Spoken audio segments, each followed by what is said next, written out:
Pesawat milik Mission Aviation Fellowship atau MAF jatuh di Danau Sentani, Jayapura. Pilot dan co-pilot tewas dalam insiden kecelakaan itu.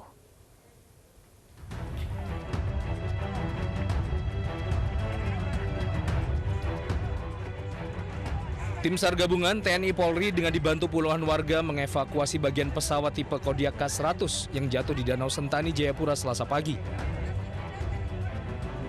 Upaya pengangkatan bagian pesawat ini menggunakan alat seadanya.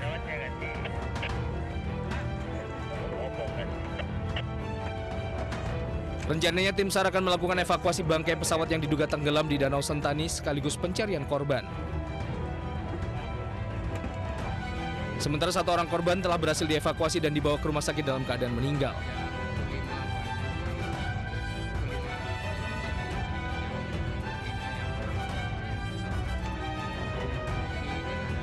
Kita mau ngambil, ternyata kaca depan itu pecah dulu. Nah, tadinya kita mau ngambil lewat pintu samping, tapi ternyata kita ke dalam, pintu depan itu kaca depan pecah.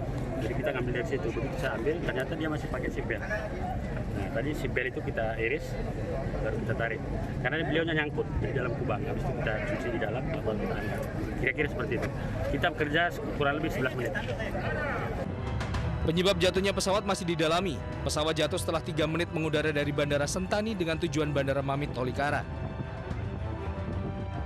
Informasi meledak tadi tidak saya dapatkan, hanya dia call Mayday. Mayday itu minta bantuan ya kepada tower, tapi setelah 2 menit pesawat terlihat jatuh di atas Danau Sentani. Informasinya dugaan penyebab karena overload ya, beban muatan pesawat. Saya belum bisa pastikan. Hingga saat ini proses evakuasi masih berlangsung. Proses evakuasi ini menjadi tontonan ratusan warga di sekitar Danau Sentani. Tim Liputan iNews melaporkan. Sementara korban tewas dalam kecelakaan pesawat di Sentani dievakuasi ke Rumah Sakit Bayangkara, Jayapura. Korban merupakan pilot pesawat berkewarganegaraan Amerika Serikat. Jenazah Kapten Pilot Jacqueline tiba di Rumah Sakit Bayangkara, Jayapura. Jenazah pilot berkewarganegaraan Amerika Serikat ini selanjutnya akan diotopsi untuk kepentingan penyidikan kecelakaan. Perwakilan maskapai juga hadir di rumah sakit untuk kepentingan identifikasi. Saat kecelakaan terjadi, pilot dan kru pesawat tengah membawa bantuan kemanusiaan dari Sentani, Jayapura menuju Tolikara.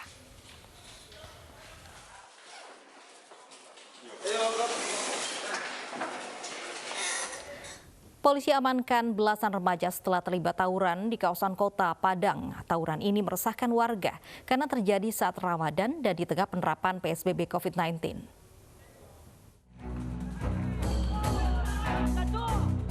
Miris, di tengah suasana Ramadan dan penerapan PSBB COVID-19, belasan remaja di Kota Padang, Sumatera Barat ini justru terlibat tawuran. Mereka bahkan tak segan saling serang dengan senjata tajam. Mendapat laporan warga, tim gabungan Polresta Padang dan Polsek Lubuk Begalung langsung memburu para pelaku. Pengejaran bahkan dilakukan hingga ke area permukiman dan persawahan. Akhirnya 11 remaja pelaku tawuran berhasil diringkus dan diamankan ke Mapolsek Lubuk Begalung untuk diproses hukum lebih lanjut.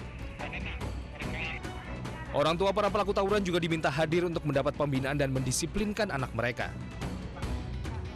Untuk hasil dari pemeriksaan kita, dari interogasi, bahwa para pemuda ini ingin menjadi terkenal, mereka ingin diviralkan, karena ada beberapa dari pemuda tersebut ada yang mengambil dokumentasi kemudian akan diposting ke media sosial.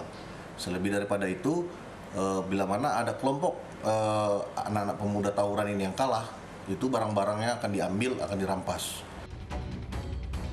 Tak hanya meresahkan karena tawuran terjadi di tengah suasana Ramadan dan upaya memerangi COVID-19, namun aksi remaja ini telah menjurus ke arah kriminalitas yang sangat berbahaya. Dari Padang, Sumatera Barat, Budi Sunandar, iNews melaporkan. Sementara di Makassar, polisi melepaskan tembakan peringatan dan gas air mata untuk membubarkan tawuran. Polisi menangkap 13 pelaku berikut barang bukti belasan senjata tajam.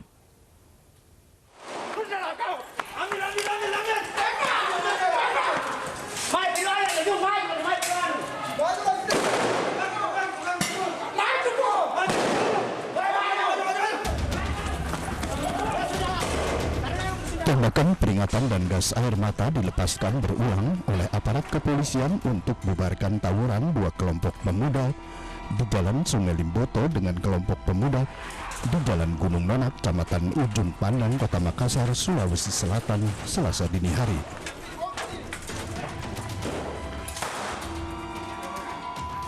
Aparat kepolisian dari Polsek Ujung Pandang dibantu tim penikam dari Polrestabes Makassar sempat mendapatkan perlawanan dari salah satu kubu yang bertikai. Kelompok itu pun balik menyerang polisi yang ingin membubarkan tawuran yang terjadi saat sahur. Pada saat kami bubarkan, mereka juga sempat melakukan perlawanan, baik melempar busur kami maupun melakukan petasan berupa mercon ke arah anggota yang melakukan pembubaran. 1 jam kemudian, tawuran bisa dibubarkan oleh polisi. Polisi menangkap 13 pemuda yang diduga terlibat dalam tawuran tersebut. Dari tangan para pelaku, polisi menyita belasan senjata tajam, anak panah, serta 1 buah tombak. Selanjutnya, pelaku digelandang ke Mako Polrestabes Makassar untuk dilakukan pemeriksaan dan pendataan. Dari Makassar, Muhammad Nur, iNews melaporkan. Polisi telah menetapkan 2 orang tersangka kasus pembunuhan anak kandung oleh ayah dan saudara kandung korban yang terjadi di Kabupaten Bantaeng, Sulawesi Selatan. Kepolisian Polres Bantaeng, Sulawesi Selatan telah melakukan olah tempat kejadian perkara kasus pembunuhan terhadap anak oleh ayah dan saudara kandung korban yang terjadi pada hari Sabtu 9 Mei 2020 kemarin. Dengan menewaskan seorang remaja putri di Dusun Ketabung, Desa Pataneteang, Kecamatan Tombok Hulu, Kabupaten Bantaeng. 9 orang ditangkap dan telah menjalani pemeriksaan secara maraton di ruang penyidik Polres Bantaeng. 2 orang ditetapkan tersangka yakni Rahman, saudara kandung tertua korban, dan Suryanto, kakak keempat korban.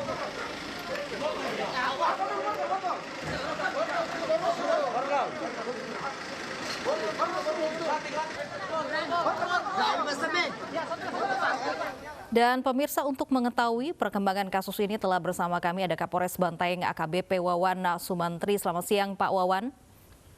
Selamat siang Mbak Lofi. Pak Wawan, ini bagaimana hasil pemeriksaan dari para pelaku pembunuhan di Bantaeng? Ya, jadi update-nya seperti yang sudah diberitakan, kemarin sudah kita tetapkan 2 orang tersangka, ya kakak kandungnya yang pertama dan kakak kandung keempat atas pidana pembunuhan.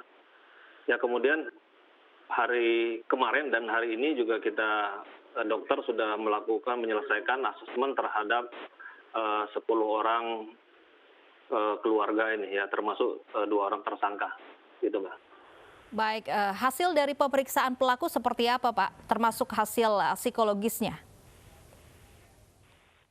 Ya, jadi hasil pemeriksaan tersangka mengaku sudah melakukan pembunuhan terhadap adiknya. Ada sedikit saya ceritakan kronologisnya. Jadi adiknya ini sudah beberapa hari sebelumnya sakit sakit meracau, mual-mual gitu ya.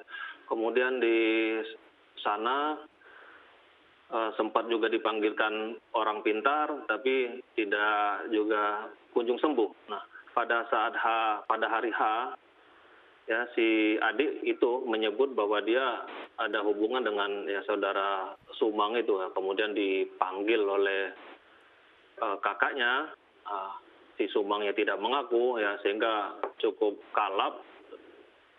Sumangnya sempat diparang di belakang telinganya. Kemudian di depan rumah Sumang sampai dikejar, ya ada 1 orang melintas, itu yang saudara Enal itu yang tadi diperlihatkan yang ada kepalanya ada kena bacok itu hanya melintas saja, nah itu kena bacok di situ. Ya, itu kemudian ada penyanderaan 1 lagi yang namanya Irfandi. Pas lewat, saudara Irfandi kemudian disandra oleh 1 keluarga itu, ke sana sempat juga dia tawarkan untuk menikah ke adiknya itu, tapi si Irfandi itu menolak gitu karena alasan masih muda. Irfandi itu kenal sama keluarga itu, dia bertetanggaan. Nah, pada saat pembunuhan itu satu keluarga itu berada dalam satu ruangan, ya. Di situ terjadi pembunuhan. Yang melakukan eksekusinya adalah kakaknya sama adiknya itu. Baik, pembunuhan ini dilakukan berencana begitu, dilakukan satu keluarga. Apa sebenarnya alasan ayah dan juga saudara ini membunuh dari saudara kandung dan anaknya sendiri? Iya, jadi pengakuannya itu masalah siri itu, ya. Jadi keluarga malu, ya, bahwa adiknya sudah berhubungan dengan orang gitu, ya. Ya, pandangan penyidik juga dari rentetan sebelumnya adiknya sakit itu, ya, sakit seperti kesurupan, ya, tidak kunjung sembuh, yang akhirnya juga menular, ya, menular, termasuk si pelaku juga seperti kesurupan, ya, adiknya, mamanya, begitu. Jadi bukan bukan hanya karena malu dengan perbuatan korban, dan juga korban ini dianggap memiliki penyakit yang akan menularkan anggota keluarga lainnya, begitu Pak? Iya, jadi karena melihat dua kondisi itu, adiknya sakit, kemudian ada pengakuan adiknya itu, nah jadi satu keluarga ini kalap seperti ikut kesurupan gitu, ya, sehingga ya mengeksekusi itu. Tapi kesini ya, kita lakukan pemeriksaan selama 2 hari ini, ya, itu keluarga ini ingat kejadiannya, ya, termasuk pelaku juga, ya, menunjukkan mimik penyesalan telah membunuh adiknya ini. Baik, terakhir Pak Wawan, ini apa jeratan hukum untuk pelaku? Ya, kita ancaman kekerasan terhadap anak, ya, pasal 80 ayat 3, pasal 76C Undang-Undang RI nomor 35 tahun 2014, juga pasal pembunuhan 340, 338, ya, KUH pidana, junto pasal 5556 KUH pidana. Baik, terima kasih Pak Wawan sudah memberikan informasinya kepada kami. Dan pemirsa, kita juga akan membahas kasus ini bersama peneliti dan sosiolog keluarga, ada Pak Syamsuddin Simau yang berada di Makassar, Sulawesi Selatan. Selamat siang Pak Syamsuddin. Baik, Pak Syamsuddin mungkin sudah mendengar. Selamat siang Mbak Loviana. Baik, Pak Syamsuddin sudah mendengar kasus pembunuhan yang di Bantaeng ini yang dilakukan oleh anggota keluarganya sendiri. Anda melihatnya seperti apa, Pak? Ya, baik. Terima kasih informasi dari Pak Kapolres tadi. Ini memberi kita informasi bahwa keluarga kita ini sedang terancam. Jadi kasus di Bantaeng ini menunjukkan kepada kita bahwa salah satu institusi penting dalam sebuah negara yang kita sebut sebagai keluarga itu sedang berada pada posisi terancam. Kenapa terancam? Karena hukum positif seakan tidak memberi dampak terhadap keluarga. Padahal hukum positif kita, hukum pidana, itu telah dengan tegas memberikan informasi dan mengatur berbagai macam aturan tentang pelanggaran pidana. Nah, rupanya dalam kasus di Bantaeng ini satu keluarga merasa dipermalukan oleh keluarganya sendiri. Hukum ini, norma ini, itu berlaku sejak lama di keluarga Makassar. Memang hukum ini ada, tetapi dengan adanya undang-undang positif, undang-undang yang berlaku di negara kita, maka semestinya undang-undang atau norma-norma sosial yang ada di masyarakat seperti membunuh keluarga sendiri atas dasar syirik itu bertentangan dengan hukum positif. Nah, ini yang perlu sosialisasi. Itu yang pertama, Mbak. Yang kedua, saya menduga berdasarkan informasi yang saya peroleh dari media, karena saya belum melakukan riset langsung ke bawah, dan termasuk informasi dari Pak Kapolres tadi, menurut kami ini gejala sosial yang memiliki hubungan satu sama lain. Yang pertama adalah kekerasan terhadap anak. korban berada pada posisi sebagai anak. Nah, kalau kasus yang disampaikan oleh Pak Kapolres tadi, kami menduga bahwa anak-anak si korban ini itu sesungguhnya berada pada tekanan sosiologis. Jadi dia mau menyampaikan sesuatu tentang apa yang sedang dia alami, tapi tidak punya saluran. Nah, ini membuat dia tertekan. Karena dia tertekan, maka salah satu cara untuk menyampaikan rasa sakit dan penderitaannya ini adalah dengan kesurupan. Masalah kemudian ya berbuntut. Jadi keluarga dalam hal ini itu dibebaskan dari pemantauan. Harusnya sejak awal keluarga ini dipantau. Bukan hanya keluarga korban, tetapi keluarga di masyarakat itu. Dalam hal ini tokoh-tokoh masyarakat perlu mengetahui persoalan-persoalan yang dihadapi secara sosiologis pada setiap anggota keluarga. Begitu Mbak Lufi. Baik, harusnya seperti apa Pak Syamsuddin untuk mencegah hal-hal seperti ini tidak terjadi lagi? Ya, yang pertama itu Mbak begini. Di program pemerintah kita sekarang ini kan ada dana desa ya. Nah, sayangnya dana desa itu hanya diperuntukkan untuk pembangunan-pembangunan yang bersifat infrastruktur. Lebih banyak ke infrastruktur. Semestinya anggaran seperti itu juga diarahkan untuk melakukan pemetaan sosial pada setiap anggota keluarga. Harusnya ke situ, supaya setiap persoalan keluarga itu diketahui apa yang berpotensi menimbulkan konflik, baik pada keluarga itu sendiri secara internal maupun eksternal terhadap lingkungan keluarga lainnya. Satu. Yang kedua adalah pemerintah dalam hal ini dinas sosial itu perlu melakukan pemetaan sosial terhadap potensi-potensi termasuk potensi konflik yang terjadi dalam setiap anggota keluarga. Selama ini ketika kita bicara kebijakan itu outputnya selalu bersifat makro. Keluarga ini diabaikan. Seolah-olah keluarga itu terpisah dari masyarakatnya. Nah, kejadian seperti ini terjadi kan, bahwa 2 hari atau ya beberapa hari sebelumnya kan, ini sudah ada pengakuan oleh korban bahwa dia sedang mengalami persoalan sosial.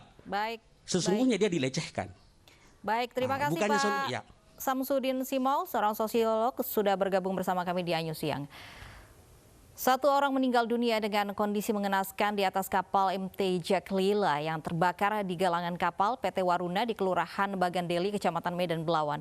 22 orang pekerja terbakar dan sebagian korban dirawat di rumah sakit milik Pelindo dan TNI AL. 1 orang yang tewas akibat kebakaran kapal tangki berisi minyak mentah Jack Lila milik PT Waruna Nusa Sentana di Pelabuhan Belawan, Medan, Sumatera Utara. Namun polisi belum menjelaskan identitas jenazah. 22 orang pekerja terbakar, 7 diantaranya dirawat di Rumah Sakit Angkatan Laut Komang Makes dan Rumah Sakit Prima Husada Cipta Medan, serta 15 orang korban lain dirawat jalan. Korban merupakan pekerja di PT Waruna yang melakukan perbaikan kapal. Hingga kini petugas masih melakukan pendinginan.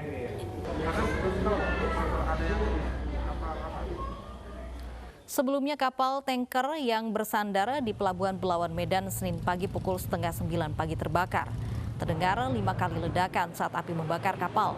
Saat terbakar, kapal dalam keadaan docking di galangan kapal milik PT Waruna.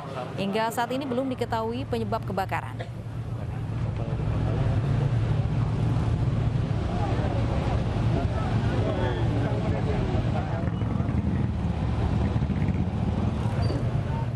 Dan pemirsa, untuk informasi lebih lanjut kita akan sapa Febriana Permata di Medan, Sumatera Utara. Febrina, bagaimana, apakah sudah diketahui penyebab dari terbakarnya kapal ini?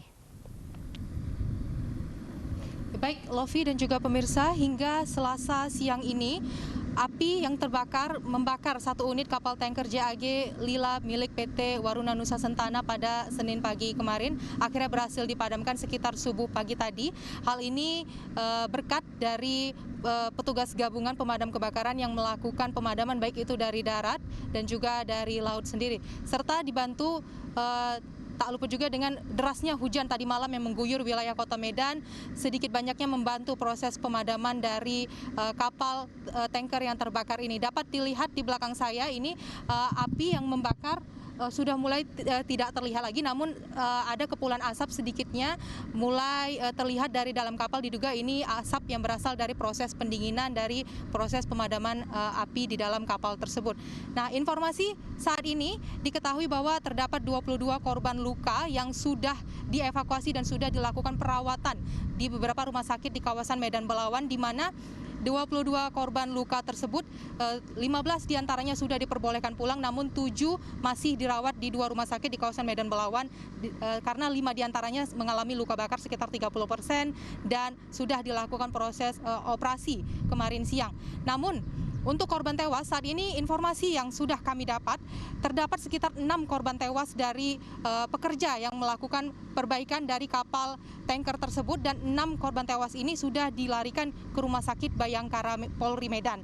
Nah, saat ini tim SAR dan juga Lab 4 Polri sudah turun ke lapangan untuk melakukan proses evakuasi lanjutan karena kondisi kapal sudah bisa untuk dimasuki karena sudah tidak ada lagi api terdapat di dalamnya. Namun pihak kepolisian juga belum memberikan informasi terbaru terkait itu. Nah, terkait penyebab terjadinya kebakaran kapal tanker ini, diduga kapal tanker ini terbakar karena api yang berasal dari percikan proses pengelasan yang dilakukan oleh ABK terhadap kapal yang sedang melakukan perbaikan selama kurang lebih sebulan yang sudah berada di dermaga ini, dan percikan api tersebut mengenai endapan minyak mentah yang masih terdapat di dalam kapal tersebut, sehingga hal ini mengakibatkan terjadinya ledakan yang cukup besar terjadi semalam Senin pagi, maksud kami sekitar pukul 8:30, dan proses kebakaran ini yang awalnya hanya terjadi di bagian belakang kapal, ekor kapal, hingga merembet ke bagian badan kapal. Namun setelah lebih dari 12 jam proses pemadaman yang dilakukan oleh pihak pemadaman Pemko Medan maupun dari pihak polisi air sendiri, akhirnya api berhasil dipadamkan dan juga korban luka sudah teridentifikasi dan sudah dilakukan perawatan. Demikian Lofi. Terima kasih Febrina Permata melaporkan langsung dari Medan, Sumatera Utara. Mendekati Lebaran, jumlah pedagang kembali berjualan di Pasar Tanah Abang di tengah pelaksanaan PSBB. Kami akan kembali sesaat lagi.